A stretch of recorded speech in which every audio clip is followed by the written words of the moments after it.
na po natin si Justice Francis Hardelesa, dating Solicitor General, mga kapuso. Justice, magandang umaga, si Joel Siweng. Live po kay Super Radio DCWB GTV. Magandang umaga po, Justice. Magandang umaga, Joel at saka Weng. Opo. Good morning, sir.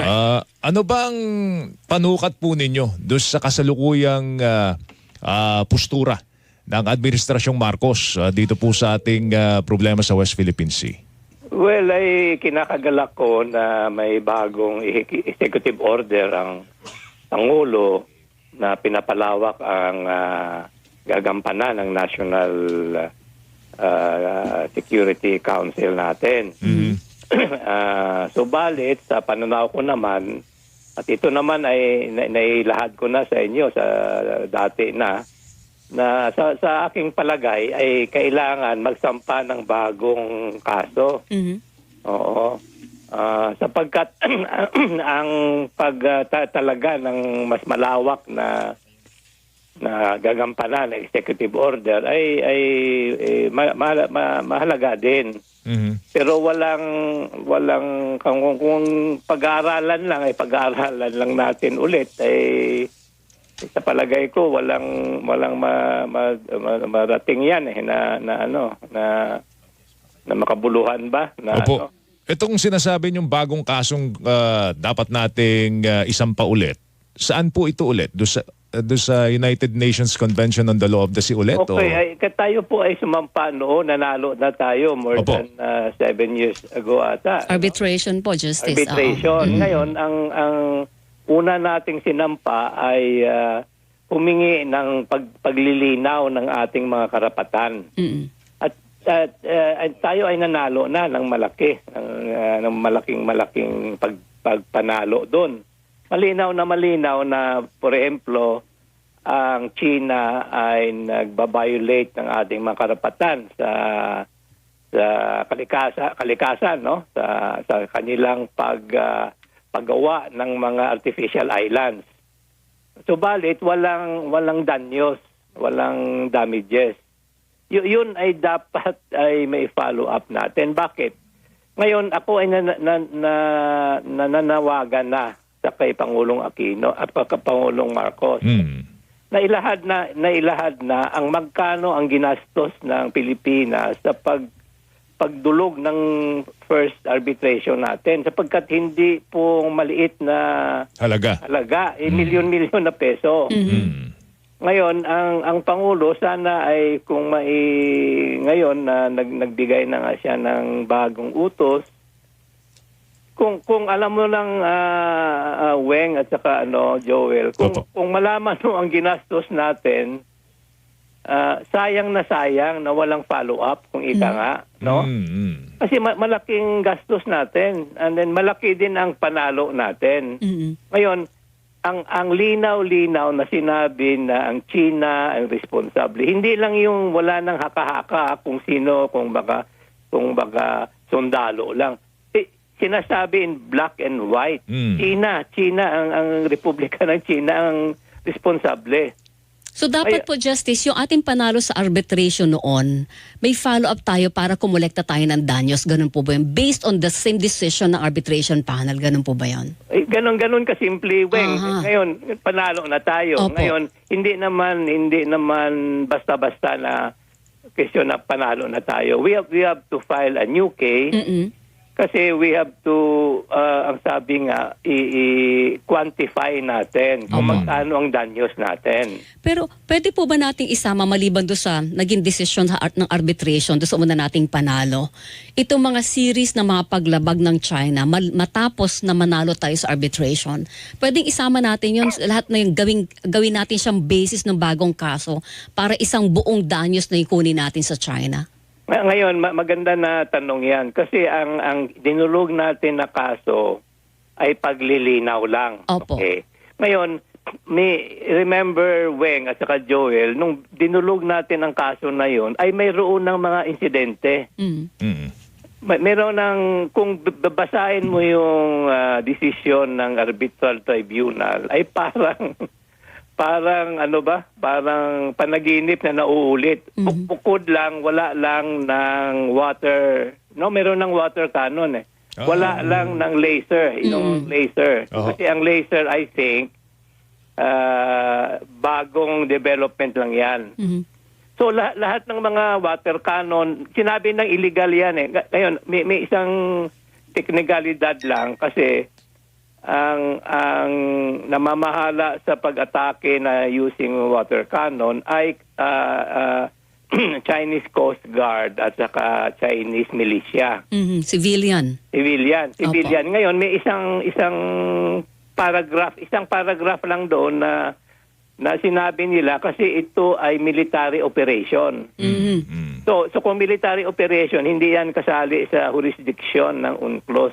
Yun. Ngayon, palagi ko na sinasabi sa ating mga kaibigan din ako sa gobyerno pa rin, nasabi ko, desisyonan nyo na yan kung magdumulog tayo, ang idulog ba natin ay isang kaso lang sa kalikasan?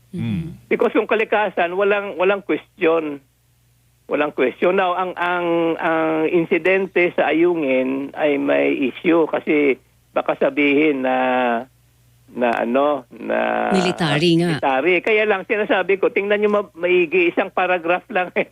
Isang paragraph lang. Ngayon, alam mo naman mga abogado, maraming palusot, but it is going to be a major decision kasi kung magpalusot ka naman doon, baka gugulo lang ang istorya, di ba? Opo. Sa madaling sabi, ang palagi kong advokasya, idulog nyo na yung kalikasan na suit. Kasi walang sa palagay ko, walang talo doon eh. Malakas ang laban natin doon, Justice. Malakas. Yung issue justice doon sa pinasok na gentleman's agreement ni dating Pangulong Duterte kay Xi Jinping. Tama ba, sinasabi nyo nga, ang lakas na ng kaso natin, nanalo tayo. Tama bang ginawa pa yon ng nakalipas na administrasyon o kasi ang kanilang nirerenda, gusto nila ng kapayapaan doon. Kaya naman pumasok daw sila sa status quo agreement. Legally binding po ba pagka verbal lang ang naging kasunduan? Well, sinusubaybayan ko yung mga nangyayari diyan. I think ang correct me, no? Ang sa umpisa niyan ay si spokesman, si Harry Attorney Roque. Harry Roque, opo. Ayun, sabihin ko, si Harry Roque ay matalik kong kaibigan. Kasi nung arbitration, siya lang siya kumakampi sa akin noon. Pupunta kami sa Harvard, nagpagtalo kami sa mga Ngayon, ang sinabi ata ni Secretary Roque ay may gentleman's agreement. Opo. Ngayon, may mga ibang quarters na tumutuligsa, sinasabing hindi totoo, may mga Ngayon, hindi ko alam kung anong totoo. Ngayon, sa palagay ko, ang patakaran diyan, ang presidente, ang tinatawag na Chief Architect of Foreign Policy. So kung sinabi man yun ni Pangulong Duterte, at that time siya ang Pangulo, maaari niyang sabihin yon. Now, ang pagkasabi naman ni Spokes Roque ay ginawa yun ni Pangulong Duterte sapagkat gusto niyang may kapayapaan at hindi na magugulo. Hindi nagugulo. Now, another president can have another view. But in fact, I think I have read that si President Marcos has said na he never entered into that agreement. At kung meron daw agreement, rescinded na raw po yun. Yes. Na ang ibig sabihin ng rescinded, kung meron man, kasi ang bagong Pangulo, let's go back to the basic, ang Pangulo, ang Chief Architect of Foreign Policy. But then may bagong Pangulo na tayo. Now, kung gusto mong naitaga sa bato, ay tatawag na you have to enter into a treaty, yung tratado. Yan, hindi mo basta-basta pwedeng baliin yan. Now may isa pang technicalidad yan. Tingnan mo yung ICC. Pumasok tayo sa International Criminal Court Treaty, but pwede ring bawiin ng Pangulo. Kaya ginawa ni Duterte yan. Yes. Okay. Yes. Okay. Pero ano po ang best option natin ngayon na lumutang yung gentleman's agreement dahil nga verbal, hindi na yan binding sa ilalim ni PBBM, between PBBM and China. Pero mas maganda po ba kung halimbawa magre-renegotiate si Pangulong Bongbong Marcos pero mas formal na siya? And Well, ang problema nun, Weng, binding na. Hindi mo na maintindihan ngayon kung anong gusto ng China eh. Mm, So you can have all the spokesmen natin magtagisa ng kuro-kuro. Eh ang nangyayari sa China revolving, they have so many spokesmen. Isang spokesman magsalita ngayon. Sa susunod na araw patawag ng DFA ang ambassador dito. May spokesman na naman walang mangyayari.